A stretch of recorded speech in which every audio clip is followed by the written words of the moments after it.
Hey KU fans, welcome back to Sprint Center for tonight's KU Sports Extra. Bad night for the Jayhawks. KU falls 74-65 to Washington in a game that really no one outside of Bill Self saw coming, Benton. I mean, they were a 22-point favorite in this game, and Washington came in here, they hung in there early, they fought, they scrapped, they clawed, and then the next thing you know, everything they did the rest of the night just elevated their confidence, and they looked like the better team for most of this game. I think that was the key for Washington, just like getting easy stuff early where you can kind of build that confidence and kind of psych yourself up, you know, to knock off the number 2 team in the country. And they did that by, you know, getting second chance points, getting out in transition off the turnovers a little bit, getting open 3-pointers. Those were big. Sure. Yeah, they hit them, and some of those transition points were emphatic dunks. You know, it's a small thing. It's still only worth 2 points, whether it goes in off your head or you throw it down like LeBron James. But sometimes those moments, those emphatic style type points, they elevate your confidence too.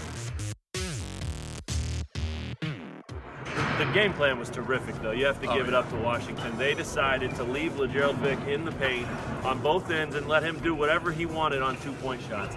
If he scores 50, Mike Hopkins said, we'll live with that, because 2 things. Devontae Graham's not going to beat us, and the 3-point shot is not going to beat us. Just a masterful job of game planning, and KU really never adjusted. Yeah, and obviously KU came into this game thinking, all right, we just faced Syracuse in that famous 2-3 zone. Well, Hopkins, obviously a Boeheim disciple, and he really tweaked and adjusted this zone to really slow down Devontae Graham and really just give KU trouble throughout the night. I mean, it was a great strategy, and KU never came up with a counter to it. I mean, I think Self talked after the game. There was always 4 perimeter defenders in that Washington that were active, taking away their 3-point shots because they didn't want KU to beat them with 3-point shooting. Graham said it himself too. He said every time he threw it into the high post, the 2 top guys in the zone stayed with him. The 2 bottom guys on the wings fanned out to Svi and whoever else was Malik Newman in the other corner. Those shooters are covered. It's Vic open in the lane. Take your 2, we'll get back down and play some offense of our own and see if we can't outscore you. That was a big thing too that Hopkins talked about. Just got to keep scoring. They did, but not really. I mean, 74 points, not a ton, but it was definitely enough tonight. Other thoughts, final takeaways? It's 1 loss. KU's not going to end its season. They're not going to cry forever about this. These things happen, but it was a pretty bad effort. Yeah, it was really a night, considering how well they did against Graham, that Speedy really needed to step up. But he had a rough night, going 3 for 12 from the floor. Obviously, he had some looks. He was one of the few guys that was able to get off some shots, you know, because they were mainly just giving those to Vic. Azubuike, a few shots inside, but I mean, really not too much of a factor. Yeah, not the factor he needed to be. Right. KU was 5 for 20 from 3-point range overall, and a couple of those were late from Malik Newman, so really it was even worse than that. They shot 45% for the game, but just 25% behind the arc.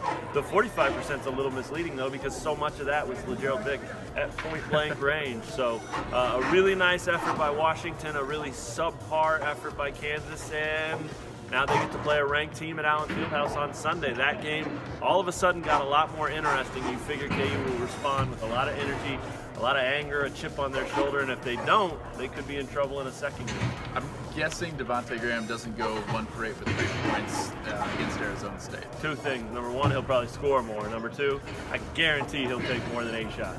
He probably should have taken more than 8 tonight, but their defense was great on him, and it was one of those nights. As Devontae said, we just didn't have it. We had it, and we've got all your coverage at KUsports.com throughout the rest of the week leading up to Arizona State on Sunday. Check it out. Thanks for checking out KU Sports Extra. We'll talk to you guys real soon.